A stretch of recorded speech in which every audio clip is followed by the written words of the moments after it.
Well, folks, we have one final guest for our Amped Up segment this week. Now, my goal in this week's show is to make an episode that Danny Gerb would love listening to. And sure, there have been some strange microphone issues, and I'm sure he rolled his eyes at the Arthur Deedle part. But this next guest is going to have Danny grinning from ear to ear. This man needs no introduction, but that's just something hosts say right before they're about to introduce someone. So here he is, daytime producer for WIP, host of The Final Out, and one half of the High Hopes podcast team. Ladies and gentlemen, Mr. Jack Fritz, welcome back to the program. Oh, happy to be here. I miss my other buddy, but it's all good. You're here. It's beautiful. Phil's are back, and life couldn't be better, my friend. Life couldn't be better. I don't know what it's doing in Philly. It's raining cats and dogs right now, but Nice. I don't care. Because, again, we were talking about it just a few moments ago. Taiwan-a-sans. It's here. It's happening. Maybe. Yeah. Well, and Saiwan Walker, some are saying, and the only Philly starter who has not allowed to run yet. It's pretty ridiculous. So, Yeah, and that's why you named your firstborn after him. I get it. Yeah, people made fun of me, but I said, hey, I trust my guy. Yeah, You knew. always. And your second son, you named him Aiden, or I'm just trying to double check. Maybe the third one. They're right. named after Don Sutton. That's what everyone said. There you go. Yeah, exactly right. All right, Jack. Well, speaking of being a dad, this segment of Amped Up, I thought you'd be the perfect person to talk on it. I know growing up, you were a baseball guy, you had a baseball dad. Now you are a dad with sons. So Amped Up, man, what's it like being a dad of baseball kids? Like, tell me about that. Well, so the funny part is that my 2-year-old now, he just is excited to sit down and just watch something. You know what I mean? Sometimes Miss Rachel, sometimes it's the Phils. So, and what's funny is that, when I think he started to first grasp it, it was sort of in the middle of the Eagles run. So now whenever there's a sporting event on, he kind of just goes, E! And I'm like, well, no, not, close. Now he's got a good DP, which is good. That's key to an Eagles chant.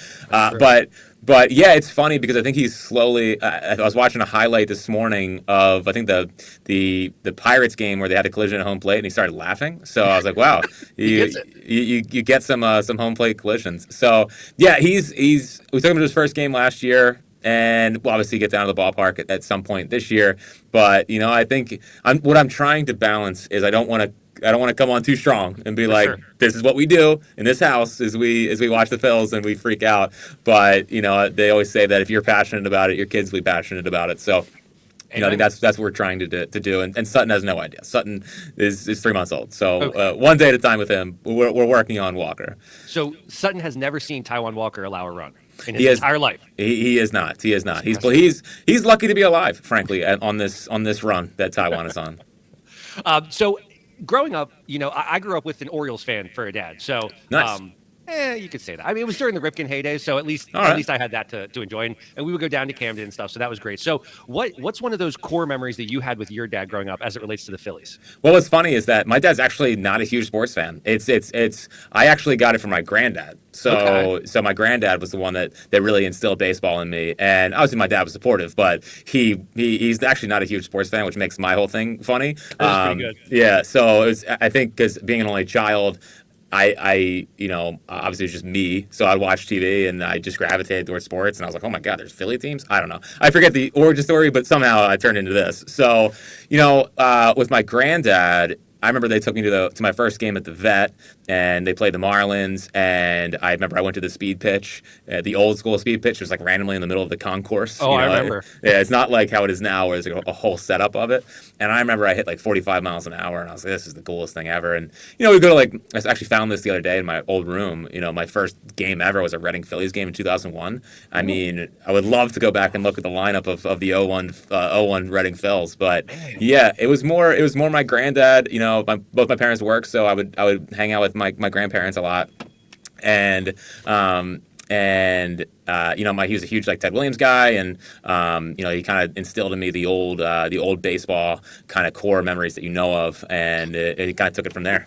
That's amazing. Do you have any one specific memory when you think back to your childhood in baseball that stands out? It could be from playing days or watching. From my early days of baseball, I don't know, man. It was really just watching. I just remember watching SportsCenter. I mean, obviously, there's the early days where, I remember Robert Person's 2 home run game and little things like that. The Millwood no hitter.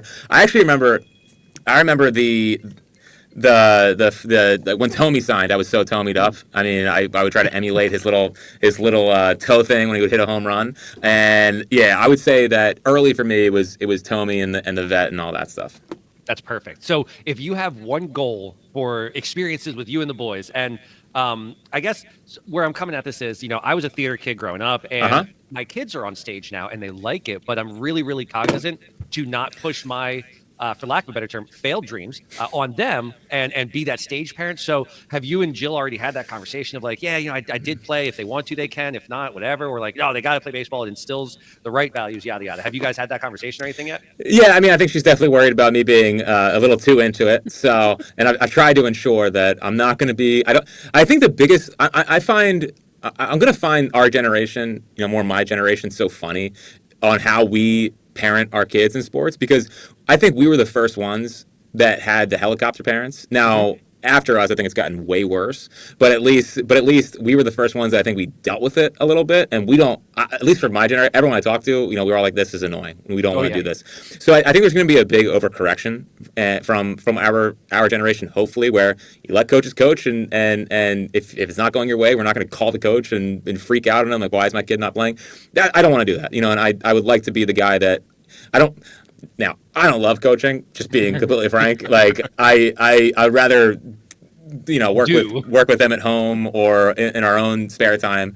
But I don't know, like I've had visions of like Saturday mornings, obviously I work a lot, so during the week's tough, but Saturday mornings, going to the local field, hitting ground balls, little stuff like that, and kind of making it our thing. And I think that's the way I want to do it. I want to do it like our thing. I don't want to be overbearing about it. I don't want to do the like. I don't want to be like, you got to do this, you got to do that, and kind of make them hopefully take it and run with it rather than me really forcing it on them. The only sport they're not allowed to play is lacrosse. No interest. Okay. I can't. Take I that, can't, Bill Belichick. I You can't. can't have my sons. Oh, lacrosse is the worst. It's just the worst. So any other sport is fine. Cannot do lacrosse. That's amazing. That is amazing. No, but I hear what you're saying about the helicopter era and everything. I too am really excited to see kind of what that overcorrection looks like. Like my brother-in-law, he was a pitcher for Penn State, all that good jazz till he shredded his arm. So I was always assuming that his kids would just grow up and play baseball, and they did in their youth. But when they were ready to put the glove down, they faced no opposition. My sister and my brother-in-law talked to them like, yeah, man, I'm done with this. So I've always applauded them for being really good in handling that conversation well and all that jazz. So maybe there is hope. And folks, be nice to the umpires. They're not really professionals, okay? Exactly. Be nice to umpires. Yeah, they're trying to do their best. It's not the big leagues. It's freaking little league. It's 100%. You're gonna be okay. You're gonna be okay. Do or die, Yeah. Yeah. All right, Jack. Now, before I let you go, there's one thing I wanted to say. I am an avid reader. I believe in physical print media, and I'm super excited to add a book next to this one on my bookshelf. So wow. This is a great read. I don't know if you've ever read it. So, Jack, what do you got coming out? Man, so I've been working on this one for a while with my good pal Kevin Reevy, and we're coming out with our own Phil's book. So it's called Ring the Bell, and it's kind of, in my estimation, it's a fun encyclopedia. It's written by two psychos, and I think if you read it, you're gonna say this guy might like the Phillies too much, So we obviously split the chapters up. So Kevin loves like the old school stuff, so he took care of that, and he's a way more whimsical writer than I am. I kind of write how I talk, so my chapters are very much like, here's what happened and here's how I felt, and I thought I was gonna die. It's just so it's fun. I think it's engaging, and my goal is that for the non-sicko diehard Phillies fan, they learn something, and then for even the sickos, they figure out some stuff as well, and they're not just reading stuff that they've already known. So that was kind of the goal with it. So there's pre-orders going on right now. Ringthebellbook.com. That comes with an autographed copy, personalized if you would like it, Yes. and free shipping unless you live close to me, and I will be delivering it on my own because to save ourselves some money, and would just ask not to go to Amazon and come to our website, and I think it's going to come out or hopefully comes out in June, and hopefully before Father's Day.